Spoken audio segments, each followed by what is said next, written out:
बिहार विधानसभा चुनाव के लिए सभी राजनीतिक पार्टियों ने अपनी अपनी तैयारी तेज कर दी है।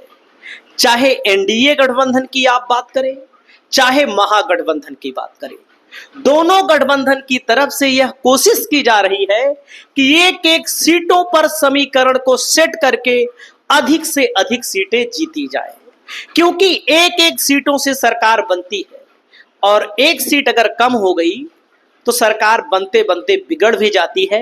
जैसा कि पिछली बार आप लोगों ने देखा, मामूली सीटों में अंतर था, बीजेपी गठबंधन जेडीयू की सरकार बन गई, आरजेडी की सरकार नहीं बन पाई। तो दोस्तों, सबसे ज्यादा चर्चा हो रही है अनंत सिंह के खिलाफ आरजेडी किसे मैदान में उतारेगी, क्योंकि अनंत सिंह जेडीयू में जा चुके हैं और अब की बार अनंत सिंह खुद चुनाव लड़ेंगे, उनकी पत्नी चुनाव नहीं लड़ेगी, जो कि पहले आरजेडी से जीती थी। पिछली बार अनंत सिंह भी जीते थे 2020 का चुनाव आरजेडी से। तो अनंत सिंह के खिलाफ आरजेडी ने नया उम्मीदवार ढूंढ लिया है और मोकामा का राजनीतिक समीकरण क्या कहता है, आपको यह भी बताने जा रहे हैं। पूरी वीडियो को देखिए, आपकी जो भी राय हो आप अपनी राय को कमेंट करिएगा। अनंत सिंह को हराना आसान नहीं है, ये सब जानते हैं। अनंत सिंह जेडीयू से भी लड़े, आरजेडी से भी लड़े, निर्दलीय भी लड़े, हर बार अनंत सिंह चुनाव जीत जाते हैं। इनके भाषण, इनकी बातें लाखों की संख्या में लोग सुना करते हैं, पूरे के पूरे देश में इनके समर्थक हैं। लेकिन चुनाव को लेकर यहाँ पर अलग मसला चलता है दोस्तों। 2020 में आरजेडी के टिकट पर अनंत सिंह चुनाव जीते थे, जेल पहुंच जाते हैं और इनकी विधायकी समाप्त हो जाती है। बाद में इनको जेल से बाहर निकाल दिया जाता है और जेल जब गए थे तो उपचुनाव में इनकी पत्नी लड़ी थी और इनकी पत्नी नीलम देवी विधायक भी बनी थी आरजेडी से। तो आप समझ सकते हैं, उपचुनाव में भी जीत गई और मेन चुनाव में भी जीत गई। और मैं आपको बताना चाहूंगा, नीलम सिंह ने जब तेजस्वी और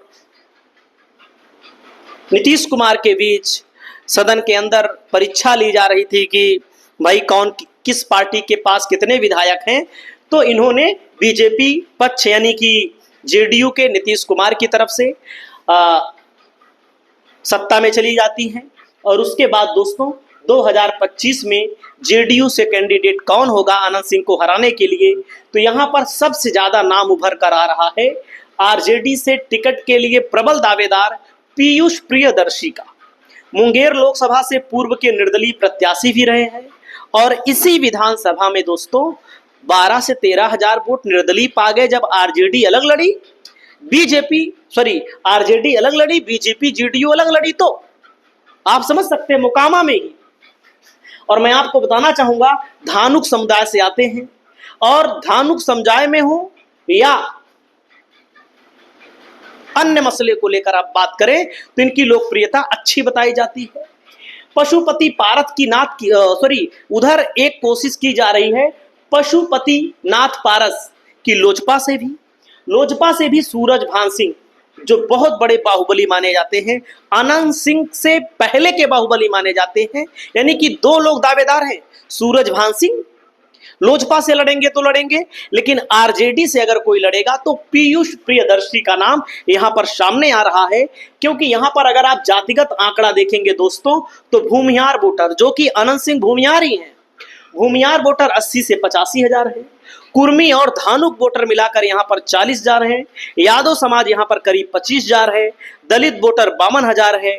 मुस्लिम आबादी केवल और केवल 8 से 10 हजार है।